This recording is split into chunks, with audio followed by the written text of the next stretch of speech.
it's Nina. Thanks for joining me today for a new video. Today's project is a brand new installment of our Funny Friday series using Art Impressions products. And I'm going to be using the Practically Perfect set, and I'm going to show you how I made a really fun party-themed edge-to-edge shaker card. So I have the stamp set on my desk, and I'm getting ready to stamp the main image from this stamp set onto some white cardstock. I'm going to align my white cardstock inside of my MISTI tool and lay the image on top. I'm going to be stamping this with Simon Says Stamp and 10's black ink, and the paper that I'm using is Hammermill white cardstock. It's a great cardstock for Copic coloring, and the Simon Says Stamp and 10's black ink is perfectly safe for Copic markers. I do want to stamp this twice because this is a very detailed image and I felt like I had some spots that didn't stamp perfectly, so I'm going to stamp this a second time to make sure I got a really good impression. Now I'm going to work on the Copic coloring. So I have a variety of very fun birthday themed colors, kind of rainbowish, and I'm going to start coloring in the image with these colors. Now if you're interested in knowing more about the colors that I used, I have them all linked below in the video description for you to purchase and check out.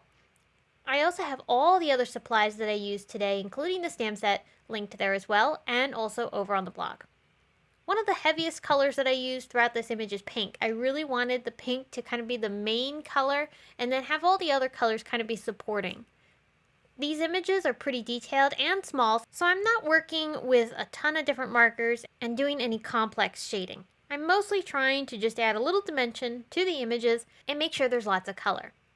I'm also trying to leave some lighter areas, especially when the images are smaller. This helps them feel more dimensional. If you leave a main area that has quite a bit of either light or whiter color, that's going to allow you to get a little bit more of a dimensional look without having to do a ton of detailed shading.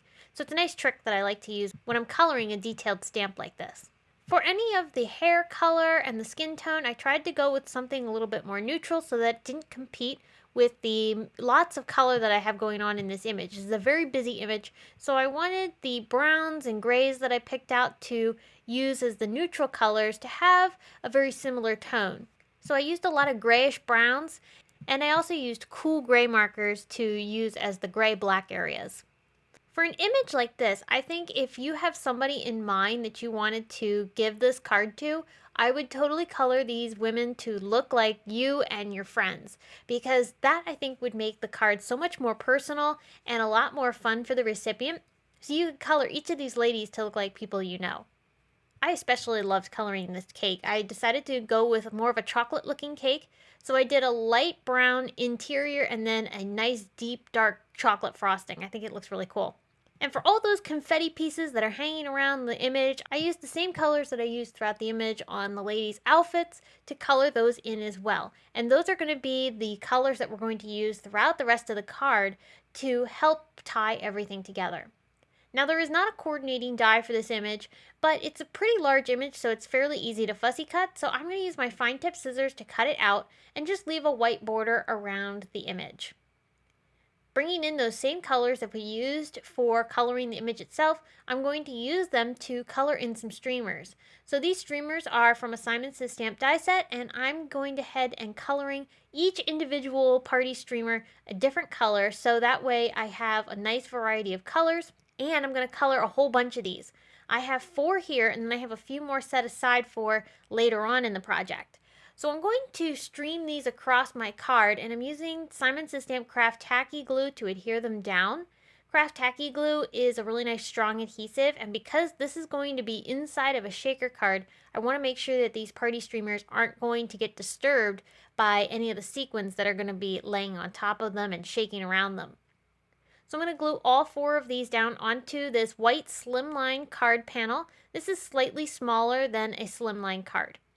I'll trim off any excess streamers that are hanging off the side, and then we're going to start working on assembling the shaker pocket.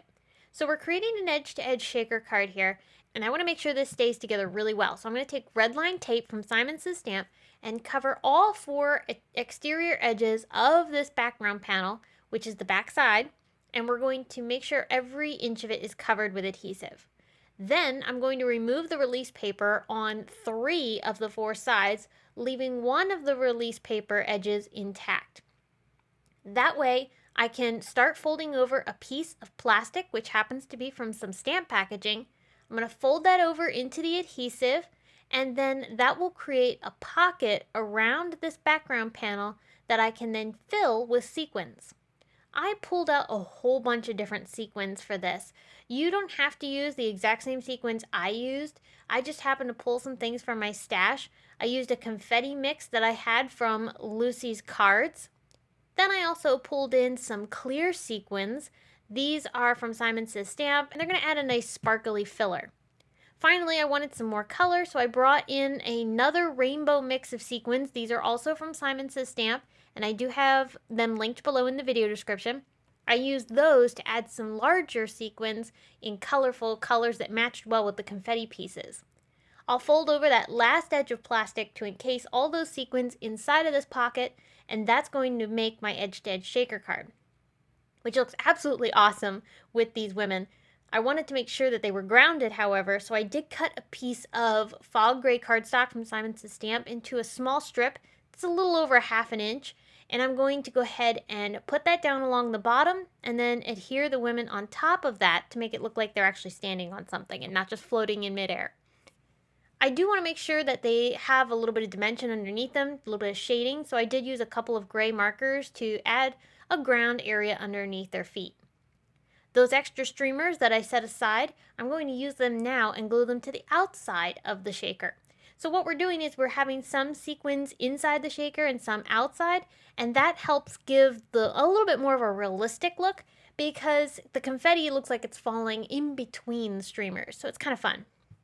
We're ready to add a sentiment, so I'm using 2 different sentiments. One is from the Practically Perfect stamp set, and then I'm also pairing it with a happy birthday greeting from this Birthday Greetings stamp set from Simon Says Stamp. I'm going to stamp them both with embossing ink onto some Simon Says Stamp black cardstock. Once I have them stamped, then I'll go ahead and take some white embossing powder and sprinkle that over top. I'll use my heat tool to set this, and that'll give me a really nice bright white greeting on top of this cardstock, which will be a nice bit of contrast against all this color. I did use some scissors to fussy cut that sentiment out, but you could have also cut it into a rectangle. I'm going to pop it up off of my card using foam tape, and as you can see, that balances out the card nicely.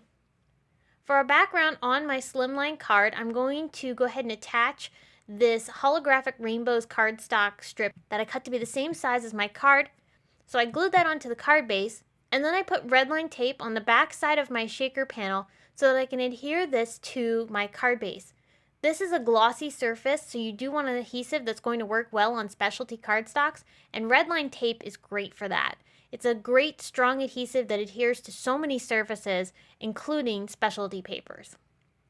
So that's my edge-to-edge shaker card using this adorably funny Practically Perfect stamp set from Art Impressions. I hope you loved this card. It is literally a birthday party on a card. I don't know who wouldn't love to get this card in the mail. So if you enjoyed today's video, I hope you will give it a big thumbs up, and don't forget to subscribe to our channel for additional inspiration. I will be back soon with more to share with you all. But until I see you again, I hope you have a practically perfect day, and thanks so much for watching.